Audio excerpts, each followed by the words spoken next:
On my 25th birthday, my sister stood up in front of everyone, called me another man's mistake, and handed me a DNA kit as her gift. What she didn't know was that her little joke would destroy her entire world. Stick with me while I share my story, and if it touches you, don't forget to support our channel by hitting that subscribe button, dropping a like, and sharing it with the people you care about. My name is Alara, and I never expected my own sister, Marin, to embarrass me like that. We were having a small family dinner. I wanted a peaceful night, but she walked in acting proud and ready to stir trouble. When she gave me that kit and said those words, everyone froze. I felt heat rush to my face and wanted to disappear. Later that night, I cried alone. My mom tried to comfort me, but when I asked her if there was any truth to what Marin said, she hesitated. That broke me more than the joke itself. I took the test because I needed answers. Weeks later, the results came in.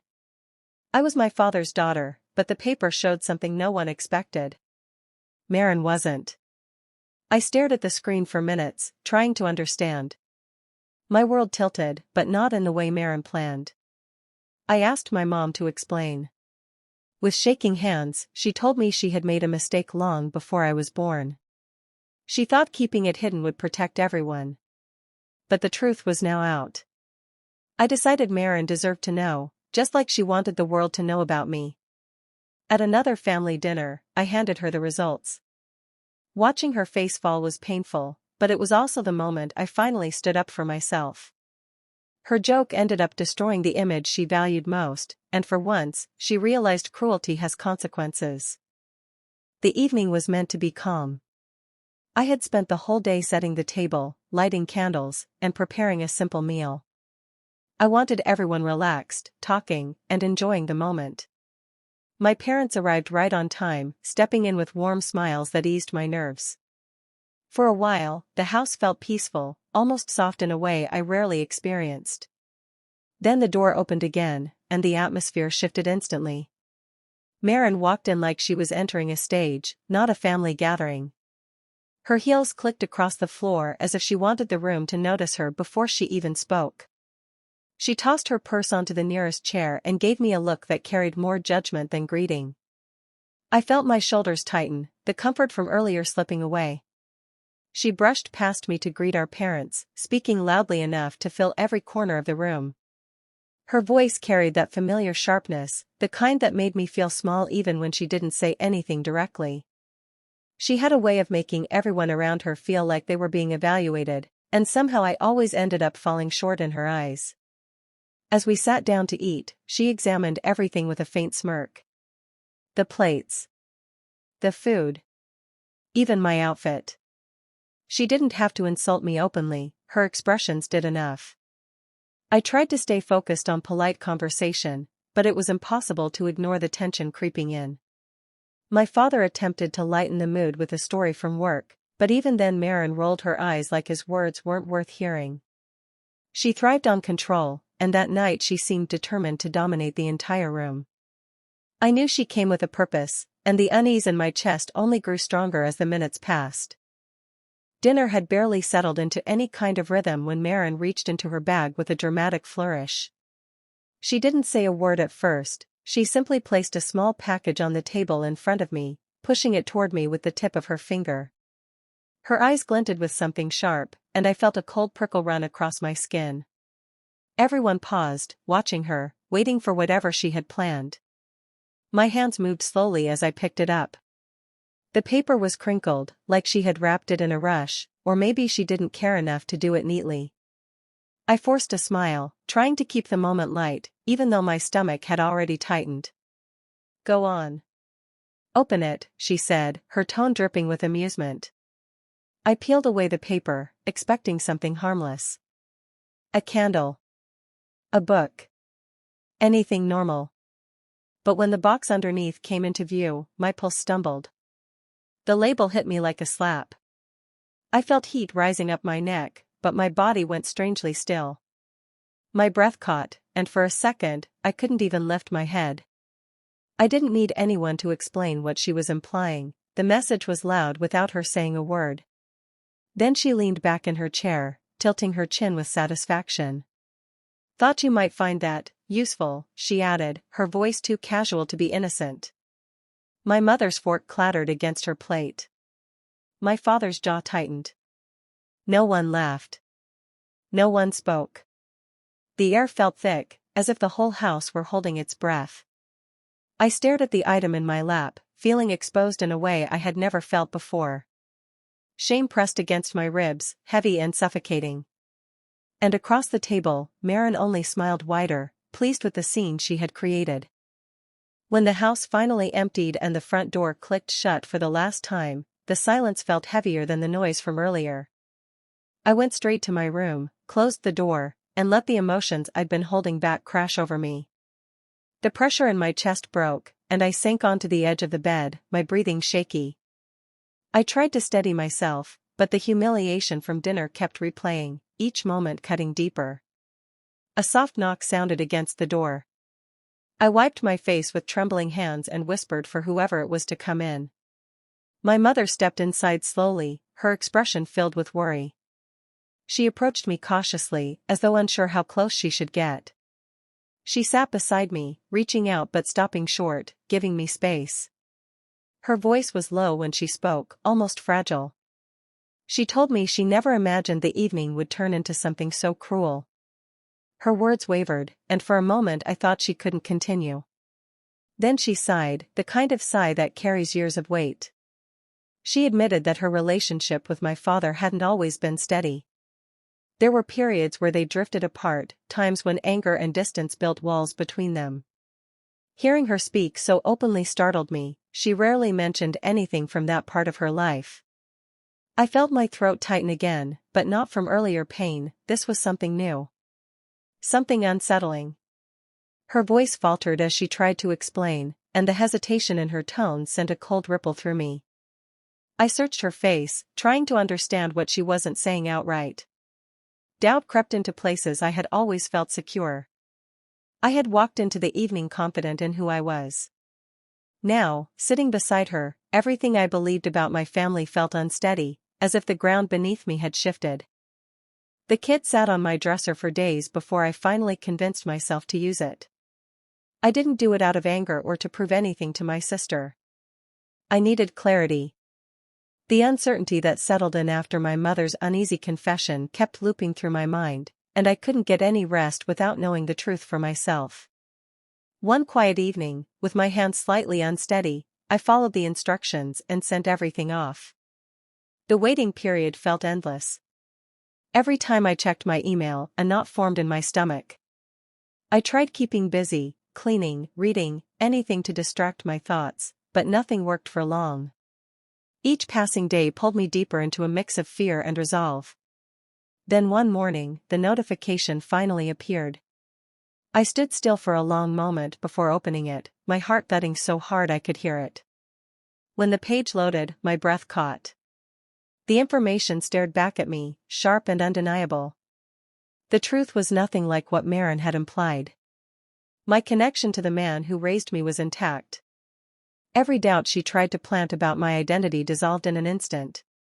But something else in the report made my hands go cold. A detail I hadn't even considered possible stared back at me, turning the entire situation on its head. It wasn't me who didn't match. It was her. I reread the results again and again, convinced I had misinterpreted something. But the data didn't change. The numbers were unmistakable, painting a picture I never imagined I would see. All the smug comments, the belittling looks, the superiority she carried into every room, it all twisted into something completely different now. My knees weakened as the realization settled in. Everything she had thrown at me had bounced straight back at her, but in a way neither of us ever saw coming. I couldn't keep the discovery to myself. The weight of it pressed on my chest until I felt like I couldn't breathe. One afternoon, when the house was quiet and my father had stepped out to run errands, I asked my mother if we could talk. She sensed something serious in my voice and followed me into the living room, her hands clasped tightly together. I sat across from her, unable to form the right words at first. Finally, I pulled up the document on my phone and handed it to her without speaking. She studied it, her expression shifting from curiosity to alarm. The moment she understood, her shoulders sagged as if someone had drained every ounce of strength from her. She didn't deflect. She didn't pretend she didn't know what it meant. Instead, she pressed her hand to her mouth and closed her eyes, as though she had been waiting for this day to come. When she finally spoke, her voice cracked. She admitted there were things she had hoped would stay buried forever. Her confession came out haltingly, but the meaning was unmistakable. Long before I was born, her relationship with my father had gone through a painful period, and in that vulnerable time she made a choice she regretted. She explained how guilt had followed her every day afterward, shaping the way she treated both of us without ever revealing why. Listening to her unravel the past sent a strange ache through me. Part of me felt betrayed, but another part saw the torment etched into her face. She had carried this burden alone for decades, convincing herself silence would protect the family she built. When she finished, she reached for my hand with trembling fingers. I could feel the fear inside her, the fear of losing everything she loved once the truth finally stepped into the light. After hearing everything from my mother, I sat alone for a long time, letting the whole situation settle in my mind. The truth sat like a heavy stone inside me. I knew this information could tear apart the balance of our family, but I also remembered how easily Maren had tried to crush me in front of everyone. Her words, her smirk, the way she enjoyed watching me shrink, it all burned in the back of my mind. I tried to tell myself to stay quiet. I told myself that keeping it between my mother and me might spare everyone from more pain. But every time I replayed the scene at my birthday dinner, something in me hardened. She had taken pleasure in cutting me down, never thinking for a moment that she might be the one standing on shaky ground. It wasn't anger that guided me. It was fairness. She demanded attention, she wanted a spectacle, she had created a moment meant to tear me apart. If she chose that path, then she deserved to experience the consequences of her own cruelty. I wasn't planning revenge in a dramatic way, I simply realized I wouldn't shield her from the truth she had been so eager to throw at me. I thought about how calmly she had tossed that package toward me, how she laughed at the discomfort it caused. She believed she was untouchable, secured by the role she had always been given as the older sibling. But now the ground beneath her wasn't just cracked, it was missing entirely. So I made my decision. She wanted a crowd. She wanted to be bold. She wanted to stand over me. She would soon learn what it felt like to have a truth dropped into her lap with the same cold force she once used against me. A few days passed as I carefully prepared. I wanted everything to feel ordinary, normal, almost like any other family gathering. I spent hours cooking, arranging the table, and even lighting candles, hoping the atmosphere would lull everyone into a sense of comfort. My father, Russell, agreed to come, his quiet presence always grounding the house in a way Maren never seemed to appreciate. When Maren arrived, she carried the same air of confidence that had haunted me at my birthday. Her heels clicked across the floor with deliberate purpose, and her smirk suggested she believed I had spent the week stewing over her little stunt. She didn't even glance at the food before planting herself in her usual spot, surveying the room as if it belonged entirely to her. Her eyes found mine almost immediately. She leaned back slightly in her chair, arms crossed, and tilted her head as though daring me to show any sign of weakness. I stayed calm, offering nothing but a polite nod. She clearly expected to see me unsettled, still shaken by the memory of that humiliating moment. The rest of the table chatted around her, oblivious to the tension radiating like heat from a fire. I noticed the small things she did, how she tapped her fork impatiently, how she laughed just a bit too loudly, how she seemed determined to make me feel small without speaking a single cruel word. For the first time, I didn't let her affect me. Inside, I felt a quiet satisfaction, a sense of control I hadn't had in years. This meal wasn't just about food, it was about setting the stage. Maren's confidence was a mask, and soon, I would show her just how fragile that mask really was. The moment had arrived. I had waited for it quietly, letting the normal chatter continue around us while my mind replayed every detail of the plan. I reached into my bag and drew out the papers I had kept hidden, holding them firmly but without hesitation. My hands were steady, my voice calm, everything in me was controlled, unlike that night at my birthday. I placed the sheets on the table in front of Marin, making sure everyone could see the movement but not yet understanding its importance. Her eyes flicked toward the documents, curiosity mixed with impatience, as if she expected another mundane report or some silly note. Marin, I said, my tone soft but deliberate, since you've always been so curious about my background, I thought you deserved the answers. I slid the papers closer to her, letting the weight of the moment settle in. She leaned forward, smirking slightly, ready for a punchline or another chance to belittle me. But as soon as her eyes scanned the top line, the expression vanished. Her lips tightened, her confident posture faltered, and her hands froze over the table. For a heartbeat, she seemed unable to breathe. I watched quietly, letting the revelation work its way through her. I didn't need to say more. The numbers, the dates, and the details on those sheets told the story with brutal clarity. The smirk that had once defined her presence in any room had evaporated, replaced by shock and confusion. Around us, my parents glanced at one another, stunned and unsure how to react. I stayed calm, my heart steady, as Marin's world tilted in a way I had never seen before. It wasn't anger I felt, it was the quiet satisfaction of seeing truth arrive in the one place she had never expected it, right in her hands. The room went still. My father's face turned pale, his hands gripping the edges of his chair as if holding himself together. He didn't speak at first. Instead, he stared at my mother, eyes searching hers for answers, for understanding, for some way to make sense of what had just been revealed. I could see the hurt, the confusion, and the betrayal etched deeply into his features. Without a word, he rose from his seat, the chair scraping softly against the floor. His movements were heavy, deliberate, carrying a weight that made the air feel thick and suffocating. He didn't glance at Marin. He didn't offer comfort to anyone. He simply turned and walked out, leaving the house in a silence that screamed louder than anything spoken. Marin's reaction was immediate. Her voice cut through the quiet, sharp and loud. "You've ruined everything," she yelled, pointing at me as if I were the one responsible for the collapse of her carefully maintained world.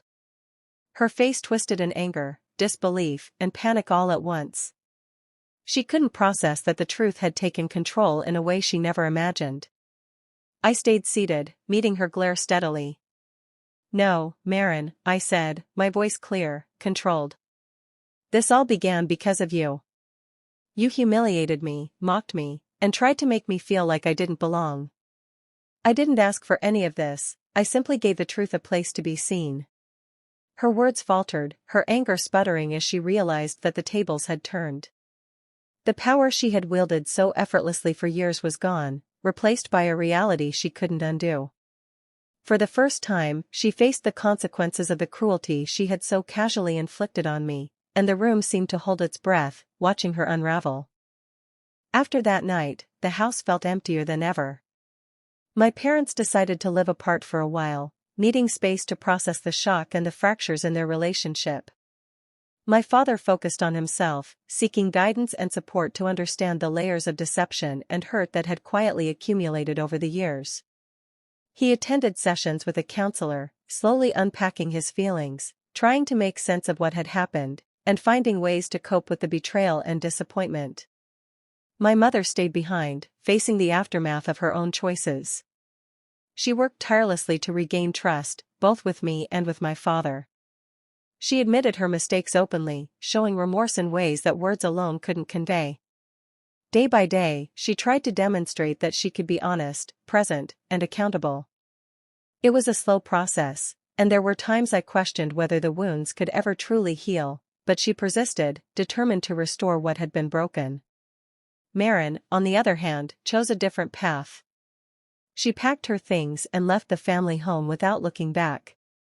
She stopped answering calls, blocked messages, and avoided any contact with relatives, convinced that her anger toward me justified isolating herself. She blamed me entirely for the chaos, refusing to see how her own actions had led to this outcome. The quiet after her departure was jarring. The house felt both calm and tense, a reminder of the void she left behind. Without her constant presence and manipulation, I could finally breathe a little easier. The tension that had always simmered under the surface slowly dissipated, replaced by a fragile but growing sense of stability. In that space, I began to see a possibility for healing, for myself, and for the relationships I still wanted to nurture with the people who truly mattered. With the immediate chaos behind me, I finally had the space to reflect. The shock of everything had been exhausting, but in the quiet that followed, I discovered something unexpected, a sense of freedom. For the first time in years, I could breathe without fear of judgment or ridicule. Maren's relentless need to dominate, to belittle, had shaped much of my past, but now that influence no longer held power over me. I began to understand her behavior differently. Her harsh words and constant comparisons weren't about me, they were the reflection of her own doubts and insecurities, the kind she had carried silently and never confronted. That realization didn't excuse her cruelty, but it helped me release the anger that had been tethered to every insult and sneer. I turned my attention inward. I explored new routines, invested in hobbies I had long neglected, and nurtured friendships that were genuine and supportive. Every small step toward independence strengthened my confidence. I learned to listen to my own voice instead of the echo of Maren's mockery.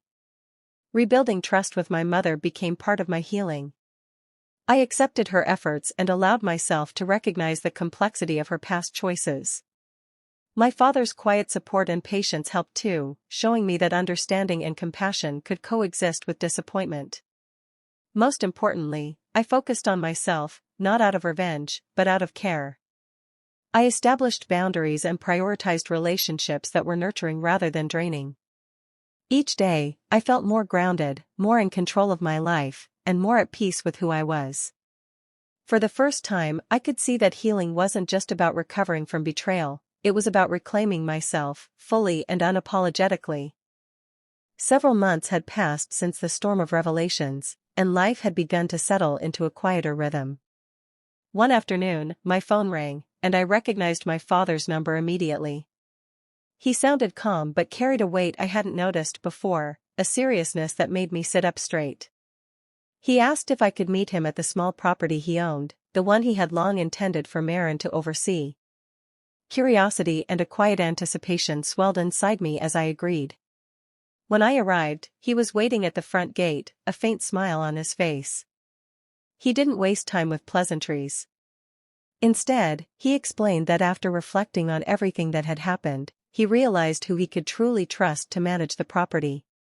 Without hesitation, he said he wanted me to take the responsibility. It wasn't about retribution, he emphasized. It was about confidence, reliability, and someone who would handle the position with integrity. I listened carefully, feeling a mix of pride and quiet vindication. For years, Maren had expected to inherit every opportunity, believing her charm and status gave her entitlement. Yet here I was, being entrusted with what had been promised to her. As he outlined the plans and expectations, I understood the full weight of what had shifted.